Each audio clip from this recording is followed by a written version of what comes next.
Okay, this is Clay Nichols. I am taking a look at Malibu Boats, which came up from Chuck Carnival from Fast Graphs. He was doing an analysis of it. The appeal for me is that they're at a low from November, and I'll get into that in a minute. You can see up here in the chart. Might be a one-year low, but they are look like very attractive. They've been growing earnings all that time. They are trading at about almost 70% below value. Earnings forecasted to grow next year. They make power boats, variety of recreational boats, and they are market leader in most of their categories. So let's dig in. And today is the 11th of May. So it's Mailbu Boats. My hypothesis is that there's a lot of money out there that can be spent. There's a lot of money that was printed, and that money typically ends up at the top, or a lot of it ends up at the top, trickles up. No judgment there. That's just what I've observed happening. And those people will continue spending on high-end goods like this #1 boat brand. So let's dig into that a little bit. So the M1 money supply has increased here. You can see pretty dramatically in 2020 by about 400%. And M1 supply, or 5x actually. The M1 money supply is essentially spendable money. It's liquid money. This is from Investopedia here. Okay. So lots of money out there. And there seems to be a demand for luxury goods. Somebody has that extra money, and I think they're going to spend it. I'd love to estimate demand. If anybody knows anything about the boat industry, let me know. If I could find their top particular sellers, not just segments, but actual products. They make a lot of products. I'd love to call a bunch of boat shops and see what the backlog is. But that's a project for a future video. So sales growth. The CEO is quoted as saying they have an unprecedented backlog and earning in a first quarter 2022 earnings call. I'd love to have seen some numbers. I went back and did some research, and it looks like they probably had pre-sold about 80% for the next 12 months as of the end of March. They're the #1 market share in the U.S. in performance boats, which is about half their sales. Take a look here. #1 market position in the U.S. in performance boat. This is from their annual report 2021. And also #1 position, market position, and the stern drive category through their Cobalt brand. I couldn't find out how much revenue they get from that segment, but I did find out for the first segment, and it's half for the performance boats. They grew the market share of that category which is about half their revenues, and they've still only got about a third of the total addressable market. So they could grow 300%. I mean, they will probably never be 100%, but I could see they could easily increase it to 10, 20, 30%. So just a quick look here. This is from their 2021 annual report. Performance boat category. The total addressable market is about 13.6 billion. And they sold, retail sales for 1.6 billion, and they sold about a third of that. And they grew their U.S. market share in the performance boats category from 24 to 31% in 2020. And they expanded some other categories as well, but I'm trying to keep to the good stuff, the primary info. And this is just sales by category. You can see that their Malibu brand, which is a performance boat, is 52%. Okay, and just FYI, this is their annual sales for 2021, 926 million. Okay, just kind of glanced at Glassdoor for them, which is a site for rating employers, and they're rated okay. 3 out of 5 stars. That's not bad. There's always going to be some folks that are not happy, but I'm glad to see that it's not like a sweatshop. Analysts have been accurate. This is very important to me because everything else going forward from here is based on the analysts.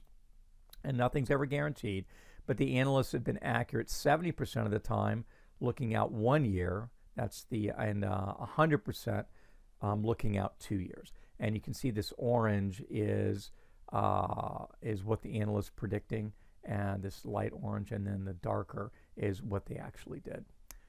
So they usually were pretty close. And when they missed, they didn't miss by a whole lot, 27%, 21%. And when they were on by an average of at least that much. And 2021 was fantastic. They over-delivered by 77% on earnings. So that's one of my checklist items, and they passed that test. Earnings per share is expected to grow about 14% for the next year or so. And I'm a dyed-in-the-wool value investor. It all comes back to earnings, so that's what I care about. Wall Street Wall Street Zen is saying they're going to grow 15%. Earnings 15% in the next year, 30% over the next 2 years. Revenue's growing as well, not as fast, about 7%, and about the next year and about 20% over 2 years. So actually accelerating a little bit next year. Simply Wall Street, similar numbers, 14%.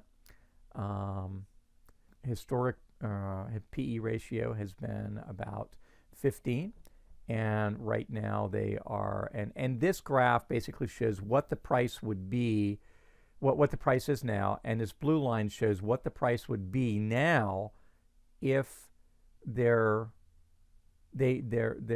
price were met their current earnings projection or their current earnings. So if they come back to their previous PE ratio, which was 15, from the current 8.3, this is where they'd be at. So for example, you could look at this and say, oh, let's say it takes them until 2024, but they finally come back to their past PE ratio, we would have a 50% gain.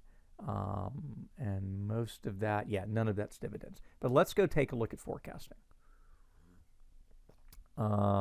So Fast Graphs is showing is also showing a 14% earnings growth. So if they simply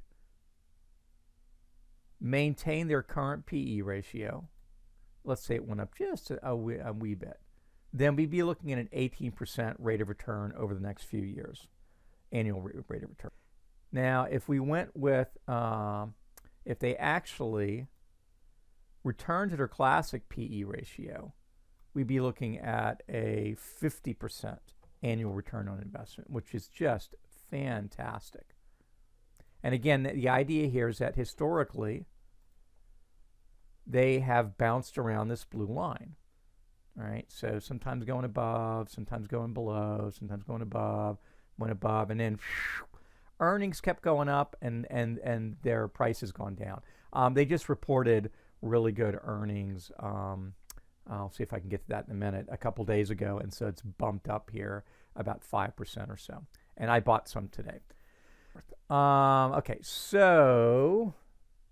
And I already covered this. They're 50% undervalued. Oh, by the way, company guidance is above 19%. So the company's actually estimates are even higher for 2022. So that's fantastic. And again, if they meet it. But that's their guidance. Zacks ranks them a hold, at least as a few days ago. But they're actually high on value, high on growth. This is momentum.